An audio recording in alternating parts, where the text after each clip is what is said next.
Omzum yükle doldu ama bende vazgeçmek yoktu.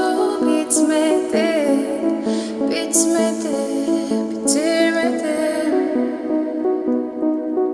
Ben özel değilim ya da öyle bir şey, ama sen varken hep böyle hissettim, böyle hissettim.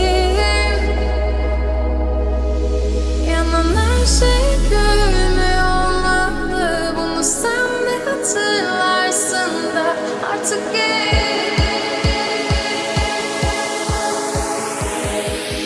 böyle hissettim.